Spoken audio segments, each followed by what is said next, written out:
An unprecedented crisis of confidence, with its support base dramatically shrinking in traditional strongholds such as KwaZulu-Natal and Gauteng. In KZN, newly appointed provincial convener Jeff Radebe has launched a charm offensive promising transparency, accountability, improved service delivery and better relations with traditional leaders, including a visit to King Misuzulu.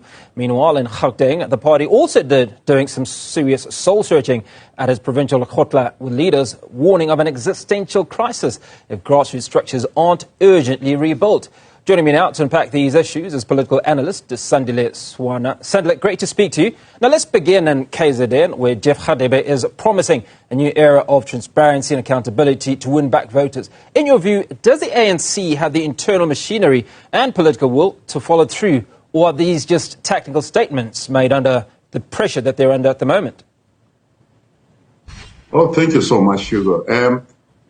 Certainly in KZN, they have to build the structures afresh of the ANC, because in my judgment, what has happened in their engagement with the competition with the MK party, the MK party has been taking chunks, taking structures and all into MK itself.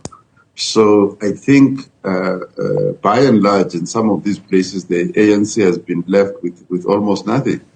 So they need to rebuild from scratch. The question will be whether they have time enough to build before the next election, which is next year. Now, how much of the ANC's electoral collapse in KZN can be attributed to the rise of the MK party and Jacob Zuma's influence? And is the ANC handling that disruption smartly or making strategic missteps? There is a direct connection between the emergence of MK and the total collapse of the African National Congress in KZN. At this stage, it's difficult to say whether the ANC has a credible program to recover from that. But all we can say is that the losses are extremely deep and structural. The damage is massive. So I do not see them being able to repair that damage very quickly. Now, there are multiple conversations around political will, right? So, Gauteng, there is the provincial khotla that is currently taking place. Do you envision that there is political will? Was last year's election a wake-up call for the ANC? Are they admitting to failure and actually doing something about it? Or is it a case of multiple conversations and no real action on the ground? I mean, it's difficult because I was listening to Panyaza Lesufi saying that in Sandile or some place like that, they prioritize 40 roads to be rebuilt and what have you. And the service providers just took the money and disappeared with them in this period of rebuilding. Now, I didn't hear him saying that he's going to arrest those people and fire the state employees involved in that exercise, because that is what is actually required. So that would be the demonstration of political will. Not to say that those people must bring back the money or rebuild those roads. Those people have already committed an offense. The police need to be on their case. The HR department needs to process them, some of them out of the system. That would be a much better demonstration of political will. So let's talk about this practically, Sandile. There's maybe a year, maybe 18 months tops to go before the local government elections. What sort of strategies does the ANC need to implement and follow through on in order to make sure that they get back the support of those lost votes? I don't know about the strategies, because my problem here is that all the 8 things that Panyaza Lesufi listed that need to be done are the things that are stipulated in law that the ANC needs to do: to provide water, to provide sanitation services, to provide electricity, basic services. So they've installed in place in all these municipalities around Gauteng people, and I think Panyaza admits to this, people who are prepared to do everything else, including overcharging the state and conducting criminal activities during office hours. They are keeping those people in place. They are keeping them in their jobs.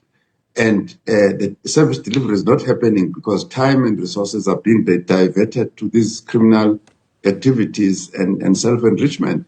And that is exactly what needs to be done. I cannot, on my street here, say that I'll vote for the ANC when my cars are bumping in potholes every day. What will I see in order to be enticed to vote for them?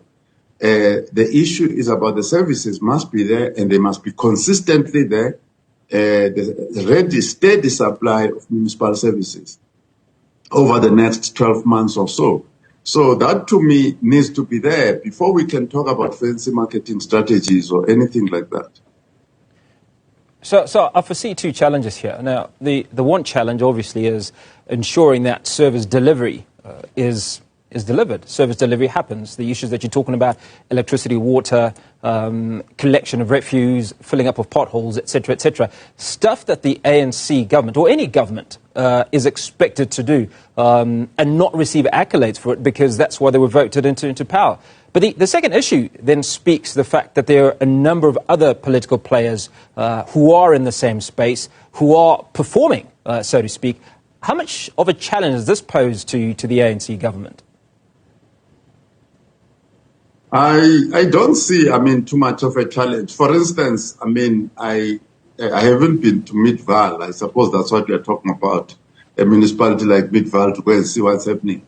But I have a very good sense, having lived here since the 80s, what good quality service looks like. So I don't need to go and look at any other thing. I know what it should be there because they've removed the quality of service that was there before.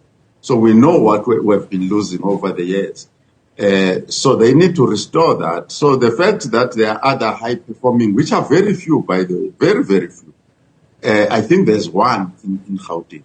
So, we can't all be going there to go and benchmark whether our sewage is up to standard or what.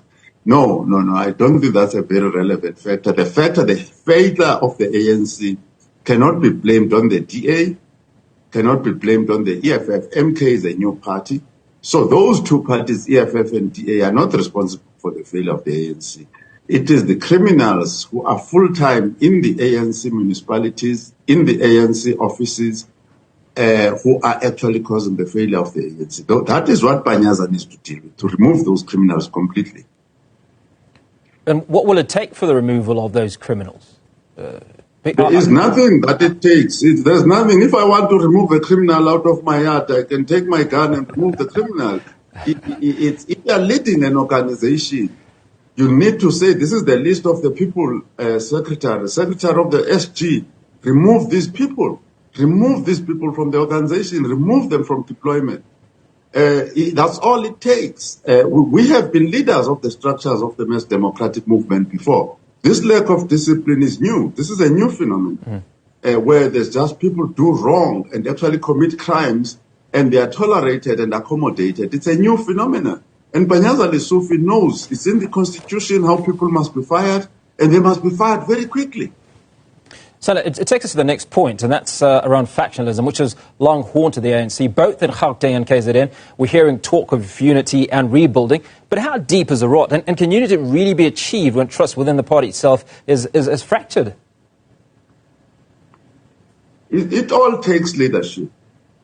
You'll forgive the example I will give you. You imagine how divided Rwanda was to the point where the citizens actually butchered each other in millions. And Kagame had to come in there and stop all that nonsense. So people like Lesufi and Balula at his level, you got to bring the nonsense to an end. You just got to bring it to an end. Either you succeed or you die. It's at that level. So you cannot be accommodating people and their irregular practices in the ANC, including factionalism.